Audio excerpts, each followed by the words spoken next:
ప్రణామాలు విప్రవర్య. కళ్యాణమస్తు.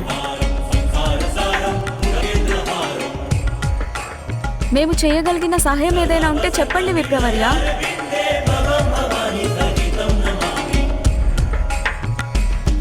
నేనొక సామాన్యమైన బ్రాహ్మణుడను.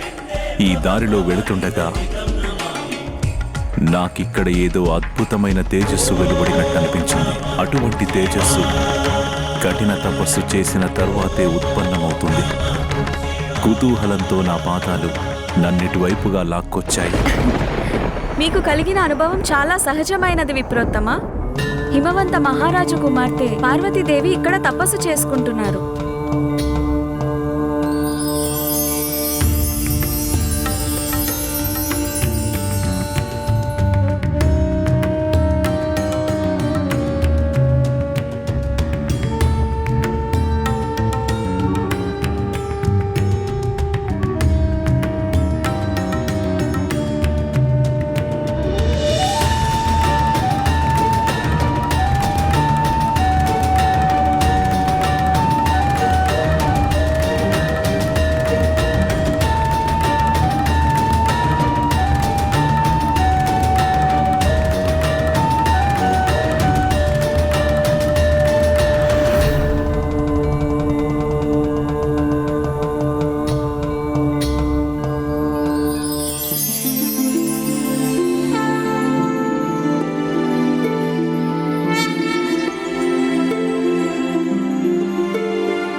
మహారాజుగారి కుమార్తె అత్యంత సౌందర్యరాశి మహారాజకుమారి. ఇంత యవ్వనవతి అయి ఉండి ఈ అడవిలో ఇంత కఠిన తపస్సు చేయడం ఆశ్చర్యంగా ఉంది. తమరి తండ్రి గారు ఎంతో సంపన్నమైన మహారాజు, హిమాలయ పర్వతాలకు అధికారి. తమరి కోరిక ఎంత గొప్పదైనా క్షణంలో తీర్చగలరు కదా.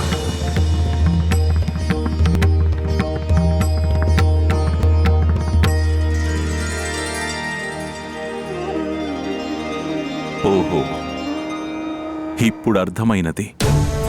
ఎవరో దొంగ సాధువు మాటలకు తమరు ప్రభావితమైనట్టున్నారు. తను మిమ్మల్ని తపస్సు చేయమనే సలహా ఇచ్చాడు. నేను చెబుతున్నది నిజమే కదా? లేదు విప్రోత్తమా, అలాంటిదేమీ లేదు. మా పార్వతీదేవి మహాదేవుణ్ణి ప్రసన్నం చేసుకోవడానికి తపస్సు చేస్తున్నారు. మహాదేవుడు తనని వివాహం చేసుకోవడానికి అంగీకరిస్తారని. ఏంటి? ఏమన్నారు మీరు? మహాదేవుడా? ఏ మహాదేవుడినైతే భర్తగా పొందడానికి మీరింత కఠిన తపస్సు చేస్తున్నారో ఆ అఘోరీ గురించి చాలా విషయాలు తెలుసు నాకు. మిమ్మల్ని చూస్తుంటే జాలి వేస్తోంది. మీకు నిజం చెప్పడానికే విధినన్నీ దారిలో పంపినట్టుంది. మిమ్మల్ని చూస్తుంటే నాకు నిష్కపటమైన రాజకుమారిలా నాకు కనిపిస్తున్నారు. మీరా మహాదేవుణ్ణి పెళ్లి చేసుకోవాలనుకుంటున్నారు. అసలు తనకి వివాహమంటే అర్థమే తెలియదు. తమరు ఒకానొక ఉన్నత వంశంలో జన్మించిన వారు. తమరి తండ్రి ఒక మహారాజు, తల్లి మహారాణి. కాని మహాదేవుడి జననం ఎప్పుడు ఎక్కడ ఎలా జరిగిందో ఇంతవరకు ఏ ఒక్కరూ కనుక్కోలేకపోయారు. తనొక భిక్షువు అంతే. తనే తిండికి లేక తిరుగుతూ ఉంటాడు. ఇంకొకరిని ఎలా పోషించగలడు? ఇంటింటికి భిక్షమెత్తుకోవడానికి కపాలముంటుంది. అదే తన సంపద. ఇక్కడ మీరేమో మహారాజకుమారి. మీరు స్వర్ణాలంకార భూషితురాలు. మీకసలు తనలాంటి వాడు ఏమివ్వగలడు? తన మెడలో ఉన్న పామ? తను మీ నొసటన సింధూరాన్ని కాదు, భస్మాన్ని మాత్రమే అలంకరించగలడు.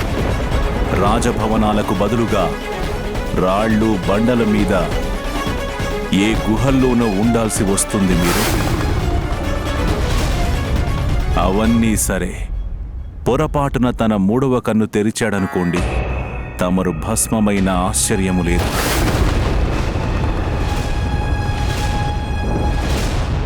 తమరు చెబుతున్నట్టుగా మీరు గనక ఆ అఘోరీనే వివాహము చేసుకున్నట్టయితే తమరిని కైలాసంలోనే ఉంచుతాడో లేక తనతో పాటు శ్మశానంలోనే ఉండమంటాడో ఎవరు చెప్పగలరు? ఆయన భూత పిశాచాలు మిమ్మల్ని వదిలిపెడతాయో లేదు. నేను విన్న దాని ప్రకారము తనసలు మన లోకంలోనే ఉండడు. ఏళ్ల తరబడి ధ్యానంలో లీనమై ఉంటాడు. ఇక మీరు ఇప్పటి నుండే జంతు చర్మాలని కట్టుకోవడం అభ్యాసము చేస్తే మంచిదని నాకు అనిపిస్తూ ఉంది. కట్టుకోకపోయినా సరే వాటి దుర్గంధాన్ని భరించడం అలవాటు చేసుకోండి. ఎందుకంటే ఆ శివుడున్నాడే, చర్మాలు తప్ప ఇంకేమీ కట్టుకోడు. అయినా నాకు అర్థం కానిదొక్కటే, మీరసలు ఏ ఉద్దేశంతో మహాదేవుడిని వివాహం చేసుకోవాలనుకుంటున్నారు? కుసుమ కోమల రాజకుమారి మీరు. ఆ మహాదేవుడి కోసం తపస్సు చేస్తూ ఎంత దీనావస్థకి చేరుకున్నారో మీరసలు గమనించుకుంటున్నారా? ఆ మహాదేవుడి వివాహానికి ముందే మిమ్మల్ని ఈ పరిస్థితికి తెచ్చాడు. ఇక తనని వివాహం చేసుకుంటే మిమ్మల్ని ఇంకెన్ని తిప్పలు పెడతాడో.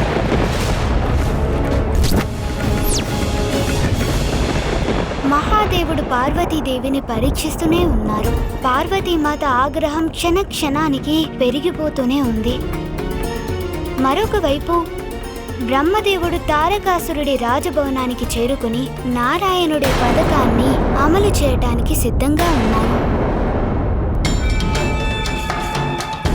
నేను నమ్ముకున్న అసురులు నాకు నిరాశే మిగిల్చారు. ఆ ఆదిశక్తి అపారమైన సైనిక బలాన్ని సర్వనాశనం చేసింది. అందరికంటే శక్తివంతుడైన అఖండుడిని కూడా సంహరించింది. నీ సమస్యలన్నిటినీ ఒకేసారి పరిష్కరించవచ్చు తారకాసుర. ఎవరు ఎవరు ఎవరది నా ఆలోచనలని చదువుతున్నదెవరు?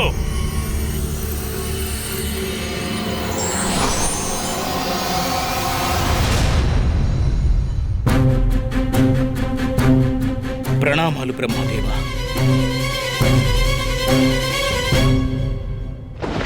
నీ ఆలోచన ఏమిటో చాలా స్పష్టంగా తెలుసు నాకు. నువ్వు నా నుండి ఏ విషయాన్ని దాచలేవు తారకాసురా. నువ్వేమనుకుంటున్నావు? నువ్వు ఈ పరిస్థితిలో నా నుండి మరణాన్ని వరంగా కోరుకుంటే నువ్వు అనుభవిస్తున్న బాధలన్నీ తీరిపోయి ఆనందంగా అమరుడివి కావచ్చనేగా? ఏమిటి నేను చెబుతున్నది నిజమే కదా? ఇప్పుడున్న పరిస్థితులను చూస్తుంటే నువ్వు అసంభవం అనుకున్నది త్వరలో సంభవం కాబోతుందనేగా? మహాదేవి ఆదిశక్తి అంటే పార్వతీదేవిని వివాహం చేసుకోబోతున్నారు. అందుకు పరిస్థితులు కూడా అనుకూలిస్తున్నాయి కదూ. ఇప్పుడు మహాదేవుడు పార్వతీదేవిని వివాహం చేసుకుంటే వారికి తప్పకుండా పుత్రుడు జన్మిస్తాడు. చివరికి ఆ పుత్రుడే అవుతాడు నీ పాలిటి మృత్యువు.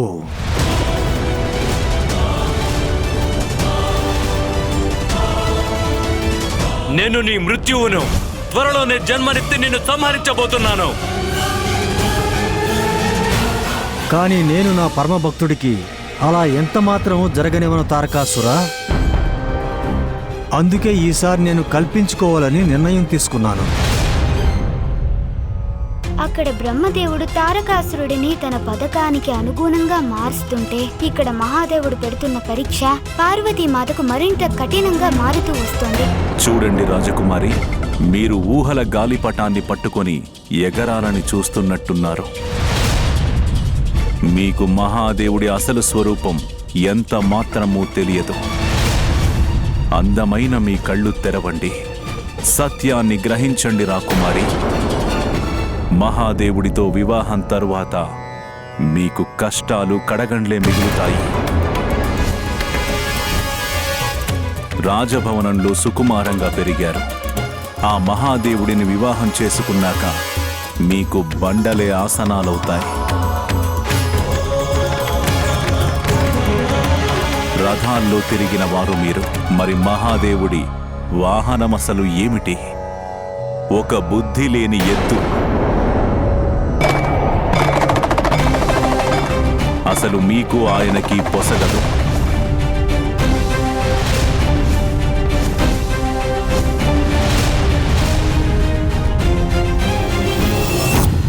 పదే పదే ఆ విష్ణుమూర్తి మహాశక్తి నేను అసురులకిచ్చిన వరాల్ని నిష్ఫలం చేస్తుంటారు.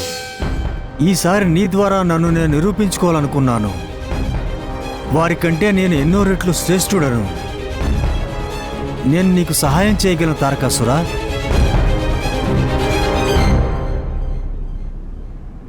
గుర్తుంచుకో తారకాసురా, తను ఆదిశక్తి, సామాన్యమైన దేవత కాదు. కానీ తనని నువ్వు సులభంగా ఎదిరించగలవు. నేనేం చెయ్యాలో తమరే సెలవివ్వండి. నీ బలాన్ని బలగాన్ని పెంచుకోవాలి భక్త. అంటే నువ్వు ఒక మహామాయా నగరాన్ని నిర్మించుకోవాలి. నువ్వు ఆ నగరంలోనే నివసించాలి. నీ నగరం దుర్భేద్యమై ఉండాలి. మహాదేవుడికి పార్వతికి పుత్రుడు జన్మించాక ఆ నగరంలోకి ప్రవేశిస్తే అప్పుడు అది ఎలా ఉండాలంటే ఆ నగరమే ఊబిలా మారి తనలోకి లాగేసుకోవాలి. అప్పుడు ఆ మహాదేవుడి పుత్రుడు అంతమైపోవాలి. కానీ ప్రభు, నాకు మాయానగర నిర్మాణం తెలియదు. దాని గురించేం బాధపడదు పుత్ర.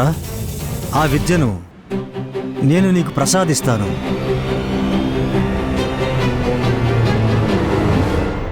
తమరికి శతకోటి ధన్యవాదాలు ప్రభు.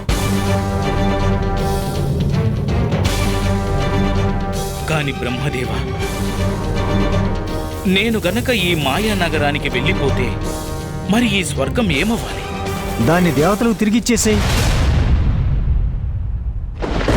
చూస్తుంది ఈ తారకాసురుడు నా పన్నాగంలో చిక్కుకున్నట్లు అనిపిస్తుంది.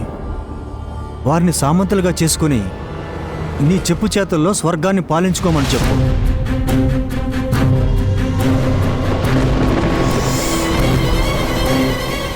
అద్భుతమైన ఆలోచన. నాకు ఆ వరాన్ని ప్రసాదించండి ప్రభు. నేను తమ ఊహలకి మించిన మహానగరాన్ని నిర్మించుకుంటాను. అన్నీ నా అదుపాజ్ఞలోనే ఉంచుకుంటాను. ఎంతవరకు నేను నగరంలో ఉంటానో అంతవరకు ముల్లోకాలు కూడా నా ఆధీనంలోనే ఉండాలి.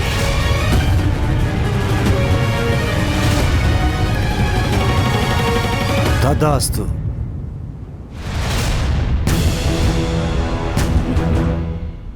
ధన్యోస్మి ప్రభు.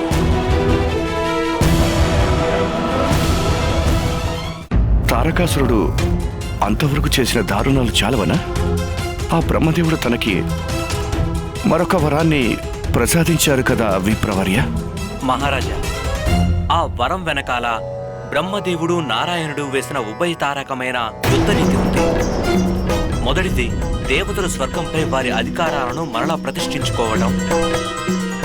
ఇంకా రెండవది, ఆ తారకాసురుడు మాయానగర నిర్మాణంలో మునిగిపోతున్నాడు. అతడి దృష్టి దాని మీదే ఉంటుంది. అప్పుడు దేవతలకు మరిన్ని అవకాశాలు లభిస్తాయి. ఆ సమయంలో మహాదేవుడు పార్వతీమాతల వివాహం కూడా సంపన్నం చేయవచ్చు. అది జరగాలంటే మహాదేవుడి పరీక్షలో పార్వతీదేవి సఫలం కావడం చాలా ముఖ్యం కదా గుణేశ. అవును మాట, తమరి మాటలు ముమ్మాటికి నిజం. అయినా మహాదేవుడు పెట్టిన పరీక్ష కాదు కానీ మాత ఆగ్రహం తారస్థాయికి చేరుకుంటుంది. ఇంకేమీ చెప్పకండి విప్రవర్య. తమరిని గౌరవించడం నా ధర్మం గనుక నేను మిమ్మల్ని పల్లెత్తి మాట కూడా అనడం లేదు. అలాగని తమరికి నా ముందు మహాదేవుని నిందించడానికి ఎలాంటి అనుమతి లేదు.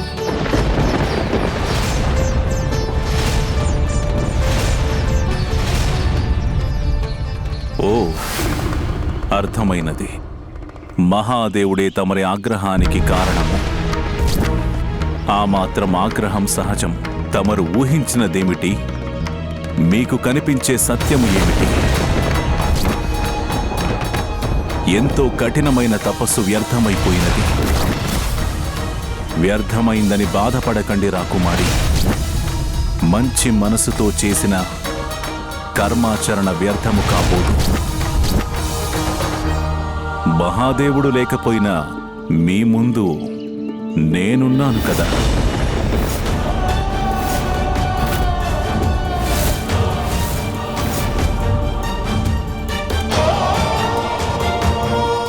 ఇలా మాట్లాడుతున్నారేమిటి విప్రవర్య? ఇలా మాట్లాడడం మీకు తగిన పని కాదు.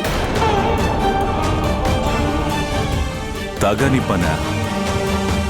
నేను నాకు తగిన మాటలే మాట్లాడుతున్నాను.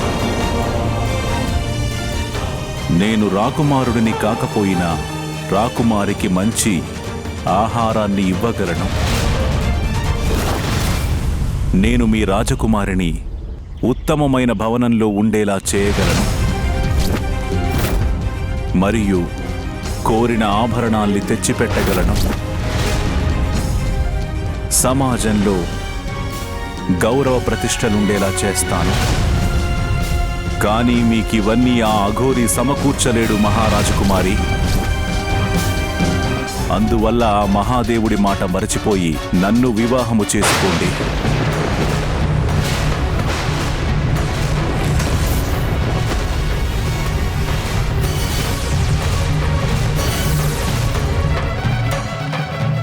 ఓ విప్రవర్య,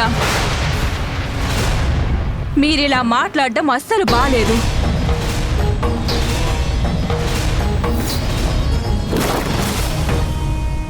మీరు ఆగ్రహించడానికి బదులుగా వివాహ ప్రస్తావనని స్వీకరించండి రాకుమారి. మీ అదృష్టం బావుండడం వల్లే నేనిలా వచ్చానేమో. లేకపోతే ఆ మహాదేవుణ్ణి వివాహం చేసుకుని అష్ట కష్టాలు పడవలసి వచ్చేది మీరు.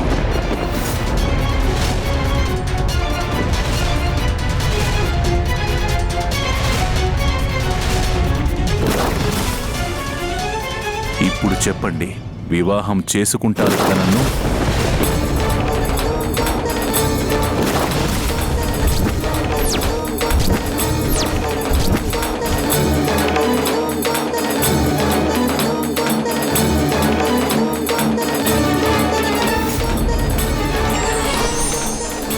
మహాదేవా, ఈ విప్రవర్యుణ్ణి శాంతింపజేయండి స్వామి. ఆయన మాటలు నా హృదయాన్ని తూట్లు పొడుస్తున్నాయి. నాకు తెలుసును పార్వతి, కానీ తప్పడము లేదు. కేవలం ఈ పరీక్ష ద్వారా మాత్రమే నిన్ను నువ్వు నిరూపించుకోగలవు. నీవీ పరీక్షను ఎదుర్కోక తప్పదు. ఈ విప్రుడెవరో గాని దారుణంగా మాట్లాడుతూ పార్వతినెందుకు రెచ్చగొడుతున్నాడు? ఇప్పుడు ఈ విప్రవర్యుడిపై పార్వతి ఆగ్రహం ప్రదర్శిస్తే తనకి బ్రహ్మహత్య పాతకం చుట్టుకుంటుంది.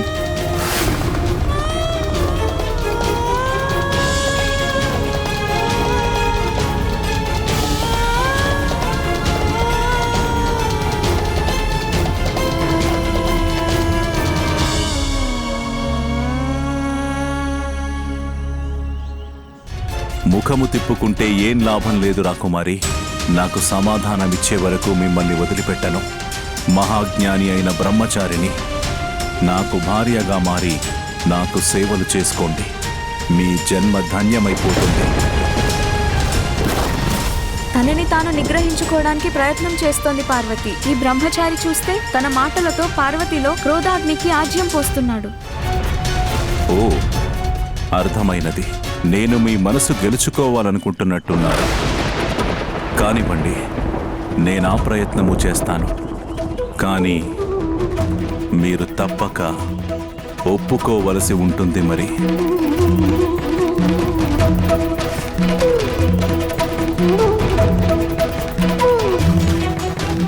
నేనెంత సహనం వహిస్తున్నప్పటికీ తను మాట్లాడుతూనే ఉన్నాడు. ఈ మాటల్ని నేను ఎలా సహించాలి? నాకిదేం పరీక్ష స్వామి? సమాధానమివ్వండి సుందరి. నా ముఖ వర్చస్సు కూడా చాలా ఆకర్షణీయమైనది.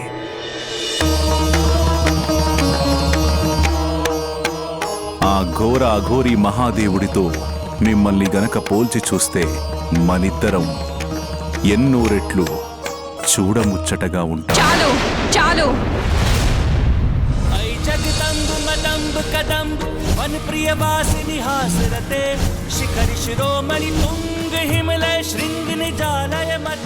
ఇవ్వాల్సిన దానికంటే ఎన్నో రెట్లు మర్యాద ఇచ్చాను నేను.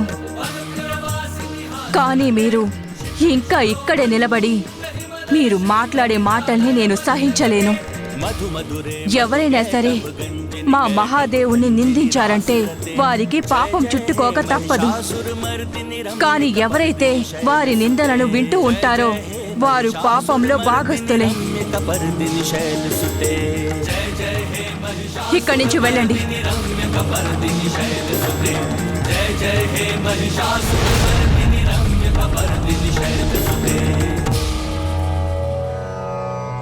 మహాదేవుడి పరీక్ష మాతకు అత్యంత ఆగ్రహం కలిగించింది.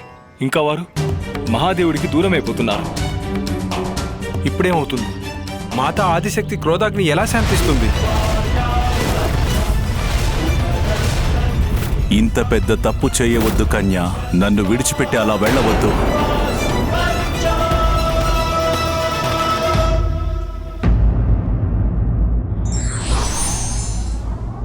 అంకిత భావం, ఆశావాహ దృక్పథాలే భక్తులని భగవంతుడికి దగ్గర చేయగలవు.